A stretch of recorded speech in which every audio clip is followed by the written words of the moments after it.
Welcome back to A Celtic State of Mind. I'm Paul John Dykes, and tonight I'm joined by Chris McElwain, and we're here to talk about Sporting Lisbon 0, Celtic 2. Chris, that was a decent performance. Listen, all the caveats of the day, we know it's pre-season, we know that it's about getting game times in the legs and all that, but we can only talk about the performance. And it was pretty impressive, even when we had that raft of changes and the new personnel came off the bench. Yeah, best of the pre-season games so far for me. I thought pretty solid performance. Lots of positives to take from that in both halves actually. Couple of points of concern as well that we'll talk about. But I think overall a good run out, good workout all across the pitch. I would say everyone from the goalkeeper, got a taste of some action tonight. I think we're seeing. The positives from recruitment this season. KT looks like he's never been away. If anything, just looks more mature, more assured, and certainly now I would say more of a leader in the team, and that'll be heavily relied on, which is good. So good to see him come through again. Another good stint. Nygren, I think, player of the day. I thought he was very, very assured. We spoke, lots about him at half time, but I think he was a real positive. I think the speed of transition from back to front was very good. I thought defensively we did okay.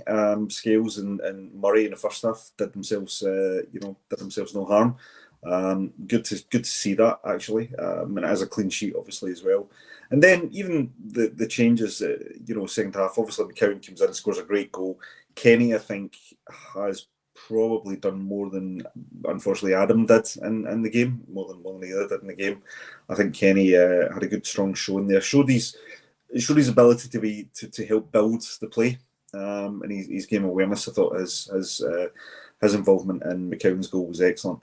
The points of concern, I think. I was a bit confused in a game which is relatively inconsequential in the grand scheme of things, and you're looking for sharpness, you're looking for fitness, you're looking to get prepared for the start of the season.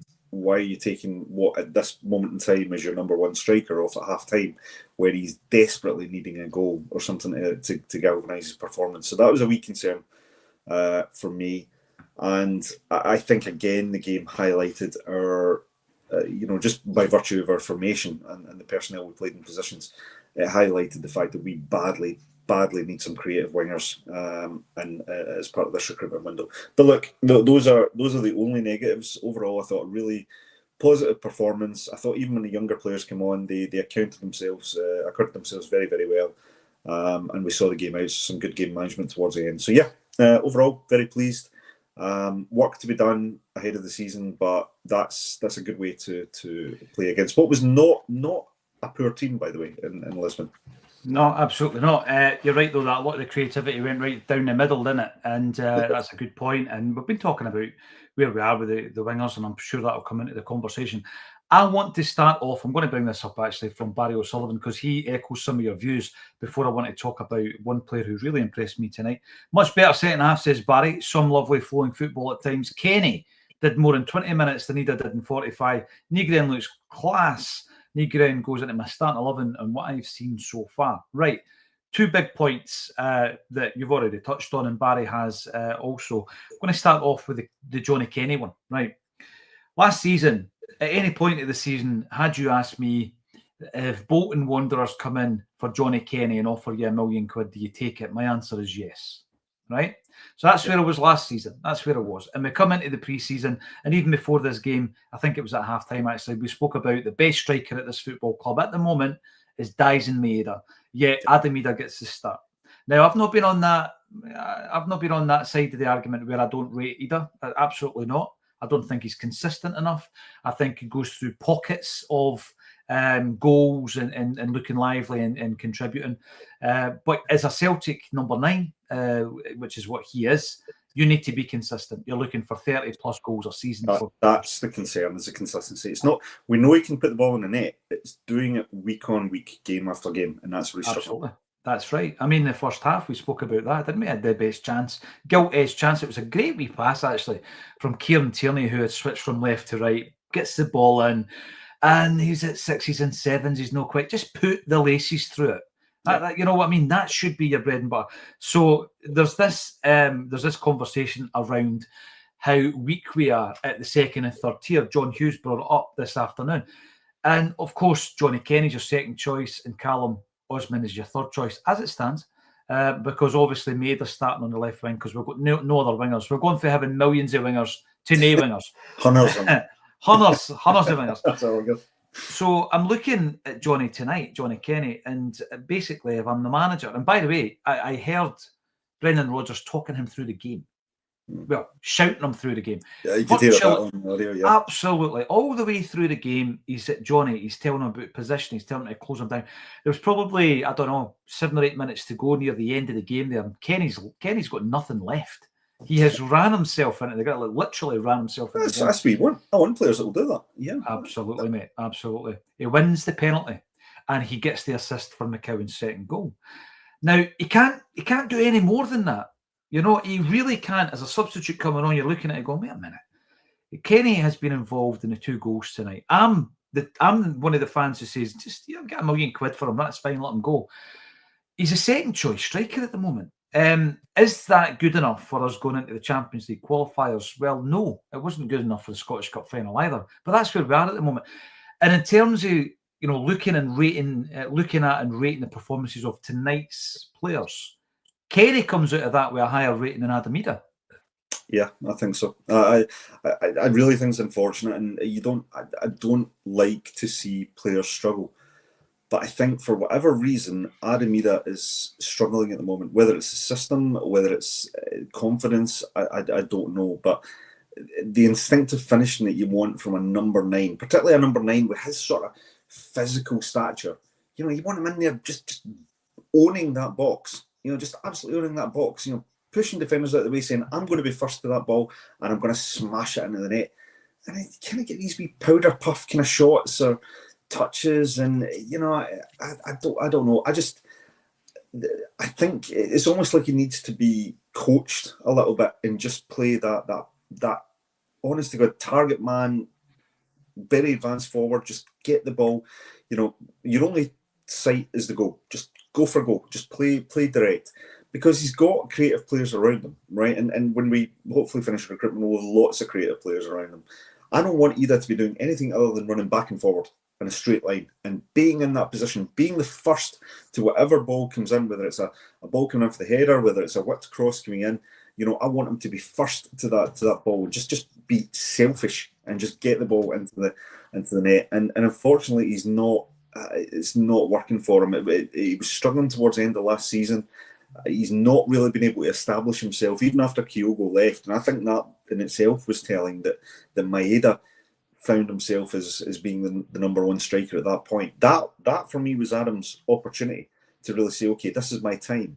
And look, you have to say it's not like he's not been given opportunities, but he's not quite been able to take it. And that my concern at the moment would be if we go into the Champions League qualifier and Adamida is our established striker, I've got concerns. I really even with his Champions League performances last season, because you never know what version of Adamida you're going to get game to game, and that's the problem. Adamida for me has not gone on a scoring run in his Celtic career. He's scored goals, but those goals have came 2 in a game, a couple of games without, another game, a couple of games without. He's not being able to put a consistent run of goal scoring performances in week on, week in, week out rather. So I would really like to see Adamida score, even if it's just a goal, 1 goal, next game, goal, next game, goal. Get the confidence up, get the sharpness up, get in there. But at the moment, it's not really happening for him. And I thought, as I say, I felt a bit sorry for him. I would have liked to see him stay on it post half time today, just to say, look, go and get another couple of opportunities if you can, get that goal, and then we can take you off. But Kenny comes on, and Kenny for me, as some of the commenters have said, he's contributed more in the time he had than Adam did. So it's unfortunate. It's not a case of I don't like the player. I just think he's got to up his game. Well, it's always about the performance. It's never ever personal, Chris. This is the thing. We're going into the Champions League qualifiers, And I think I'm looking at Kenny and Osman and saying, right, which one of those players is your third choice? Because, of course, Shin Yamada's on his way in, right? I believe, yeah. So he's on his way in. He's going to be first or second choice. I haven't seen enough of him to know if he's going to oust Adamida from that number 9 jersey. But in terms of going into the Champions League, and this is a conversation we had just on Tuesday there yesterday with Lawrence, and Lawrence brought it up because there was that whole conversation around Odsonne Edouard, right? And the go-to, the default setting is Edouard down tools, didn't want him back, lazy, disrespectful, the reason we lost 10 in a row. No, I mean, there was a multitude of reasons we didn't win that season. Odsonne Edouard's performance may have been part of that, but the point I made when I was answering that comment on the YouTube was, well, Lee Griffiths never gets a hard time, but he couldn't get fit. He couldn't come back fit for that season, the biggest season in modern football for Celtic fans, and he couldn't be bothered to make sure that he was fit enough for that campaign. That's one player. Bolingoli jumped on a plane and went to Spain, breaking every single protocol there was. I was standing up for Edouard to a degree because Edouard got COVID twice that season, right? And he missed games, and there was a period where he was trying to come back. But the point I made was he scored 20 goals that season. Last season, Adamida scores 20 goals. Yet, both players get it in the neck for their performances. And I'm looking at Adamida's performances in the Champions League last season because that's what we're looking at, with the qualifier. And his first ever Champions League game is against Slovan Bratislava, and he scores. He's got it in him. He's got it in his locker. He does. He definitely does. The Borussia Dortmund 7-1 game, no one comes away from that game with much credit. I think Alex Bailly had a good second half. That's my memories of that game. Greg Taylor got hooked at halftime. Atalanta away. Brendan Rodgers after the Dortmund game said he wouldn't change his style, but he did. And we went to Atalanta and we played a completely different style with a lone striker being Adamida, who had a really selfless kind of night whereby he had to chase everything down. Didn't get much of the ball, but he had a very, very good game because he contributed the way that the gaffer obviously wanted him to. Yeah. And then you move into the disappointment really of the Bruges game, one each. The Leipzig was a high point of the season for me, beating them 3-1.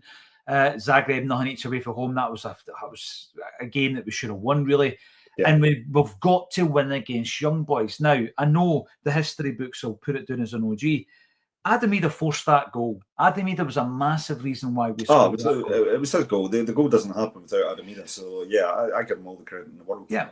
And you're all going into the Villa game and people, it's a dead rubber and all this kind of thing. It's not really a dead rubber in the Champions League because, obviously your placing in that league campaign will show who you get in the playoff spot. And Villa go 2-0 up and you're thinking, this is another Dortmund. It was 2-0 after 5 minutes, you remember? That's right, yeah. Morgan Rogers, yeah, was tearing us apart. Aye, and you are thinking at that point, we're going to be destroyed. Adamida's the man who brings it back to 2 each after like 40 minutes, right? Absolutely. So I'm not diving in on Ida here. I'm absolutely not. We can't. I see him tonight, Chris. And it is a friendly, but we've got to comment on what we've just watched. I see him tonight, and he's not got that confidence. It's like he goes through periods of being really like on it, and then he goes through periods like this where it's all a bit languid. It's a bit kind of, tomorrow I'll do mañana. That kind of style. Johnny Kenny comes on, and he's got something to prove, and it shows the dynamic's completely different.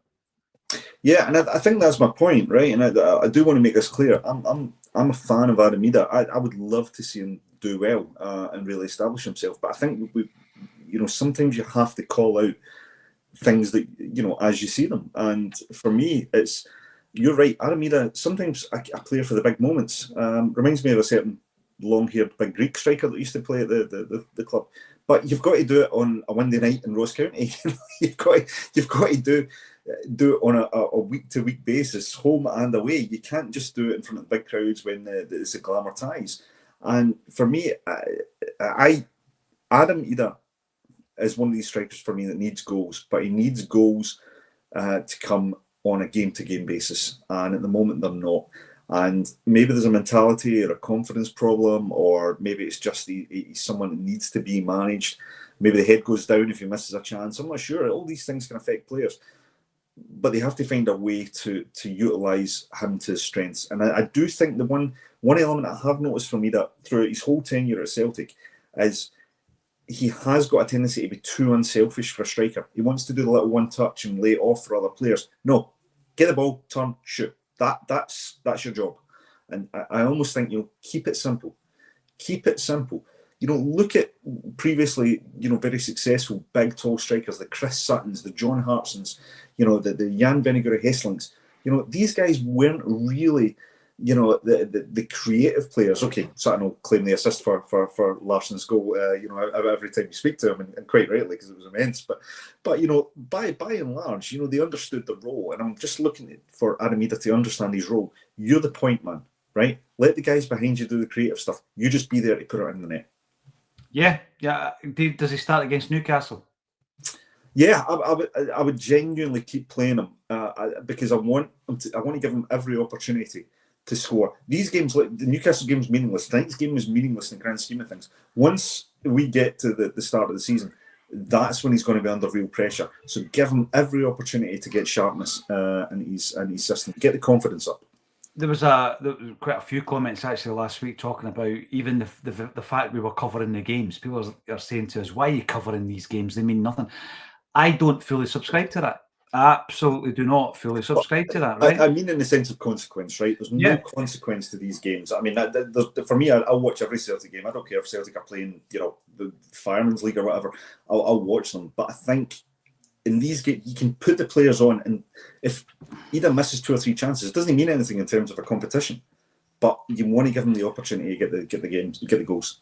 Yeah, the point that was made in relation to the pointlessness of dead rubber pre-season games, my argument is always this, and this is where I was going with it. You can make a decision in the gaffer's mind, good or bad, during these seemingly meaningless games, right? You can. You absolutely can. There was a player tonight, Tony Ralston, who absolutely changed the mind of the incoming gaffer. Alstinho. Absolutely, he did. When Postecoglou came into the football club, Tony Ralston was miles away from being a number 2 at Celtic. Miles away. I remember him playing a game in that COVID season, and it was his first game in the hoops for 18 months. He hadn't kicked the ball for Celtic in 18 months. And he got a game in that he was so far out the picture. And it was the pre-season, it was these meaningless bounce games that he proved to the gaffer that he was worth another crack of the whip. And he took it. And I think that can happen. I definitely do. Scalesy, it wasn't the pre-season games perhaps, but maybe the pre-season period where he has proven to Brendan Rodgers in that first season, actually, I'm going to be a contributor in your team. And he's still here, 2 seasons down the line into season number 3 with Brendan. So this is the thing. And the reason that I mention it, and the reason I asked you about Adam Ida for Newcastle, Johnny Kenny must be asking himself, should I be starting a game against Newcastle after his performance tonight, Chris? He's doing his chances no harm. I mean, he's got... There's something about him. He's the kind of player I like. I always like mobile players. I like players who are willing to put a shift in, and he's definitely willing to put a shift in. I also like the way he uses his physicality. Tonight, what I liked is he wins a penalty, which is great. Good positioning, where you want your striker, and inviting those sort of tackles. So I thought that was good. But it was how he helped the transition of the play. He read the game well, and actually for what's still relatively quite a young player, that was very good. And he did manage to pick out McCown. Now in that situation, that's great. That's where I think a player like Kenny potentially could play deeper than he does. He's not the same type of striker as either. He's a different type of player for me, but he looks more comfortable in this system than Armida does at the moment for me. So yeah, I think he's played himself into contention. What I would say is Johnny Kenny is in this strange position where he's obviously a promising player. He's definitely got talent, but the club's not invested in Johnny Kenny the way they have Armida, and I think that's a factor. I really do think that's a factor. I think it's an unfair factor, but I do think it's a factor. No, you're right. And here's another 2 names, actually, and you could make the same comparison. Luke McKowen and Arnie Engels. So both of them come on tonight. I think if you were to listen to all the post-matches from last season, I've been very, very supportive of Engels and quite critical of Luke McKowen. And at the beginning of tonight, I said McEwen and Bernardo really need to step up this season. This is time for them actually just to get on with it and try and clear the jersey. And I watched that game tonight, and I know that they didn't play a huge amount of the game, right? But Engels did not play well. Engels, for me, needs to add aggression to his game. He needs to be aggressive. I mean, see, when you look at the physical stature of him, he's probably the biggest player we've got in that position. He's got that physicality that we keep going on about, but he needs to use it. He needs to be more aggressive. He's like Trusty at the back. He needs that aggression. And McEwen, who I don't think played well at the weekend, played well tonight. So again, McEwen's a £1 million player who's came in from Dundee, and Engels is a record signing at £11 million. By the way, beyond that, Nygren gets a jersey right now, but between those two players, Engels is going to get more game time based on the price tag, isn't he? Well, yes, and I understand that to an extent. You want to see return on your investment, so I get that, and the fact we made the outlay means that there's something that we've identified within it. We hope so, anyway. No, look, Engels, I think that Engels suffers from a couple of things. One, the price tag, which we mentioned.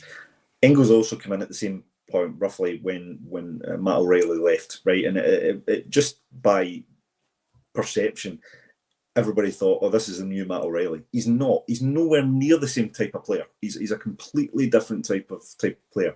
No less talented, I would say, but he's just not the same type of player. I think the problem is that Engels is struggling to find his identity within this team. I think we've seen the good things he can do. He's got great passing range. He's got really good vision. I think he reads the game relatively well, particularly when he's looking forward ahead of the game. So many occasions I saw him in a deeper position where he would just slice a ball around the defence to our striker and create an assist. And I'm like, that's his position. That's where I see him. I see Engels as being that natural deep-lying playmaker, right? He's not a forward-going player. He's not a box-to-box player. He doesn't have the pace. But what he's got physicality. He should be able to break up the play for me if he could add that to his game. If he can improve his positional sense, but frankly, in my opinion, he's cut out all the wee back heels because that drives me crazy sometimes. It doesn't always come off. I just keep it simple. I would, if I was Annie Engels, I'd just make him watch videos of Neil Lennon on repeat and say, do that. I would say, that's your game. Do that. Watch Neil Lennon. Do that. Take control of a game. Take control of a game. You've got the ability and the attributes to do it. Take control of a game. But he never, as I say, he's not quite done that yet. So, like I said, that's how I see him as a player, and that's where I think you'll see the value, and I can almost see him being that natural successor to Callum McGregor. But when you see the impact, even in the short term, that Nygren's made in that midfield, and everybody's talking about him, look how fantastic Nygren is, look, oh, he's a player we've been waiting for, he's a player he's waiting for. So there has to be something in that. There has to be something in that. So I would say let's not try and fit Engels into a position that he's not suited for, and let's focus on his strengths and build, his role in the team around that. See, the thing as well, Chris, again, I've been his biggest champion over the last 12 months. Same. Absolutely. But, if I'm picking my starting 11 on Saturday based on form, Nygren is starting that game. I mean, he's got the place buzzing already. Yeah. And I'm trying my best to kind of reel it in and curb my enthusiasm and make sure that I'm not getting carried away after two. He'll have a stinker at some point. We're going to have to accept it. It'll happen. Yeah, absolutely. But he was good tonight. And what I liked about him, you've seen it again after we spoke about it at half-time. He's got that, the head's always up, the back straight. You look at his gait, but he's deceptively quick, very, very fast. Very good at breaking the lines. Used to see that a lot with attacking midfielders. He's definitely got that in his locker as well. And I thought, when you're looking at him kind of like veering off to the right-hand side where Engels normally plays, I thought Hatate was very good tonight as well. And of course, he gets another goal. So Rio Hatate, again, nobody is going to argue the fact that he's an immensely talented footballer. But it's not his best season yet for Celtic. And I keep saying that. That would have been, for me, the travesty of selling him this pre-season. We've not seen the best of him yet. No, we haven't. And I hate to see players leave Celtic when I feel that they've got unfinished business at the club. I feel as if a player like, Kieran Tierney in his first spell, had success, had done everything, was really disappointed when he left. But at the same time, I thought, okay, I can understand that. He's giving something back, and there's a few players that have done that. But I felt the same with Jota. I felt no, you're going too early, son. You've not seen the best of you yet, and that's why I'm so glad he's back. And hopefully he'll come back even stronger after his injury. I'm hoping for Henrik Larsson type of recovery there with the number 7. But I feel the same way with Hatate. If Hatate to leave, I would always be asking the question, what if? What if with Rio Hatate? Because we've seen so many examples of what he can bring to the team when he's on his game. And we've seen it in Europe as well. We've seen it at the top table, where he's one of these guys who absolutely has destroyed his body, in a match, and at the end of it he can barely stand. And I just think that is everything I want from a Celtic player. Somebody who's given everything for the badge that night, and to see him do that for a full season where he's fully adapted to the manager's expectations, he's really comfortable in his environment, he knows his role within the team. I think Rio Hatate, if he stays injury free, and if he gets his head down, keeps working hard the way he has been, I think he's on for Player of the Year this season, hopefully. Oh, well, that's an early shout. And he's definitely got it in his locker. There's no doubt about that. Obviously, he played and scored in that phenomenal 3-1 win last season against Leipzig as well. So, the Champions League level, I think the disappointment of the season before that was the injuries, wasn't it? I mean, Bernardo tended to get the game time due to his fitness, and then obviously in Ange's second season there was a few really good performances, and that throw in from Juranovic, the first time pass against Real Madrid. Hatate's been promising, and it looks as though Brennan Rodgers spoke about it near the end of the season, where he spoke about it took me a bit longer to get into his head. So obviously Brendan has been working and been very patient with Rio Hatate, and I just don't think, imagine peak Rio for one season. We've not seen that at Celtic yet for a number of reasons. Yeah, we haven't, and I think Liam quite often talks about the fact that Rio Hatate's football education started relatively late in his life. So he's not, he is in football in terms probably still considered a youngster in terms of his football experience and his intelligence. So he's improving his game all the time. But yeah, I think I think his mentality has played a huge part in his improvement. He just looks, he looks comfortable in the role he's playing at the moment, and I'm really pleased to see it, and hopefully we get the benefit of it. I think interesting today, in tonight's match, we've seen him playing alongside Nygren, and I think it took a little bit of the responsibility away from Hatate. He looked more disciplined tonight. Nygren was covering a lot more ground. I sometimes think when Hatate plays with Engels, or if he's playing with Bernardo, these are players I don't think cover quite as much ground as what we've seen Nygren cover tonight. And I think we've got a player that's prepared to do that and cover so much ground. Obviously, then it makes your job a lot easier. Frees up space for you. They're tying up more opposition players, so you've got the chance to, go and impose yourself on a game as such. And I felt that a little bit the same with McGregor. McGregor strolled it tonight, So I would say that it's almost as important who you pair these type of players up with. Hatate needs. I've always felt Hatate needs time on the ball to an extent. He needs to think about his move. He's not quite as fast reactions as what we saw from, say, Nygren tonight, but when he does get it right, he can play an absolute pinpoint pass that can win you a game. So you want to give him the opportunity to do that. And I felt as though the combination tonight, the midfield trio tonight that started the game, I thought looked very, very good. Did they start against Newcastle? Does Engels sit on the bench for that game? For me, yes. Interesting. Now, David Boyle, it would be interesting if he starts the competitive action on the bench, is where I'm going with that, Chris, after the money that we've shelled out for him. David Boyle says Kenny looks lively. Pace to Bun McCowan as backup number 10. Well, McCowan was good tonight. I think it's the first of the 4 games that we've played that McCowan's looked good. I'm not being harsh for the sake of it. I don't think he played well in the previous 3 games, Chris. Yeah. And I mentioned that at the time as well. Mick G, Kenny doing all he can to convince Rodgers to keep him. Yes, we know that Bolton bid £500,000 for him, Mick. Celtic knocked him back because they were looking for £1 million. £1 million for Johnny Kenny would be a good signing for a club. There would be a club out there, absolutely, Chris. And you know what was interesting in that game there, just before we made the substitutes, there was 3 players playing for Celtic who were ex-Queen's Park players. You had Johnny Kenny, Dane Murray and Tony Ralston. 3 ex-Queen's Park players there playing against the Portuguese champions and doing all right. Ewan Boy Martin really enjoyed the game. So did I, Ewan. That was the best of the 4 games that we've watched so far. Les Watts, I'm not able to see the match, so you need to use your journalistic skills. Not sure if I've got any of the two of them to describe the performance to me in a vivid way. You'll get all the chat, Les, across the comments. You'll get a right good flavour of how every player played. But there was a lot of good flowing moves, actually, Les, breakaways from the midfield area, some tremendous counter-attacks. The passing passages you play were tremendous at times, Chris. Exciting, and you're thinking to yourself, all right, there's more of a central, I think, onus on tonight's performance than the wings, but that's probably because we really are struggling out wide on both sides. David Dolan, second half has been a decent watch. It was very enjoyable, and John Sweeney's in as well. Can't go into the season with Scales and Trusty as first choice, and hoping for a quality centre half coming in, 2 wingers, because the squad depth isn't there. Absolutely. On tonight's showing, neither Trusty nor Scales had a bad game, but I still think we need to have a quality centre half. I agree with that, John. Mike McPherson, Engels is the poorest player we have, and I don't mean financially.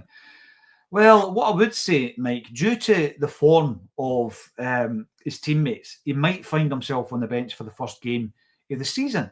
And if you look at Brendan Rodgers' first season back in the midfield, Rio Atati found himself on the bench for David Turnbull. So it might just be a timing thing as well until he, again, character. You're not guaranteed a game, son. You need to step it up. This is what you need to do to get back in the team. Yeah, that's not a bad thing. No, give him the competition. Make him fight for it. Absolutely. Look, you should have to fight to get into this team.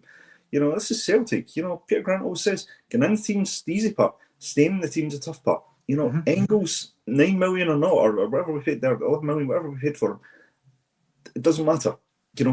You earn your place by putting in the hard yards in the training field and showing you can do it week in, week out on the park. Engels, I think, still very young, needs patience. Second season, I think, is where you judge a player. I always think it's very, very harsh to judge a player in his first season. And look, he did contribute meaningfully last season. So give him, be patient with him, but at the same time, take nothing for granted. The player is not guaranteed a place. And you see that when we actually bring in decent quality in depth, suddenly these players will find themselves saying, oh, I need to work for my place here. I need to work hard to get in. Engels will be looking at Negron tonight thinking, oh, hell, that guy's put in a decent performance the last couple of games. I've got a job on my hands to try and get in here. That's great. That's what you want. There's your challenge, son. Go and rise to it. We've got 6 players vying for 3 jerseys in the midfield. We need that kind of competition across the park. Ewan Boy Martin, always supporting the channel, and it's appreciated. The 3 contracts I want to see this summer are Brendan, Hatate and Maida all extending their deals. I'd love to see it, Ewan. I'd absolutely love to see it. A much better night tonight, 2-0 victors, and we will be back on Saturday, of course, to cover the Newcastle game before we go back out to Como. Not us, unfortunately, but the team. No business expense to get out there. No. Not yet. We're working on it. To Como to play Ajax and potentially Como themselves as well. So thanks everybody. It's actually sitting at 2,400 live on a Wednesday night after 10 o'clock, which is just unbelievable. And I've got to thank every single one of you for that. If you are watching, give us a thumbs up if you can. Subscribe to the channel. And if you want to come to an Acsom live event, the Ange Postecoglou Scottish Premier is completely sold out. Every single seat has been booked for that. But the Manny of the Stone Roses and Primal Scream night at Barazat and Design, where we'll be talking about football, music and culture, the football being Celtic, as well as his other team, Man United, then the link is underneath the video. All that's left for me to say, the hardest working man in showbiz, Chris McElwain, thanks for joining me once again on A Celtic State of Mind. Pleasure. Take care, everybody.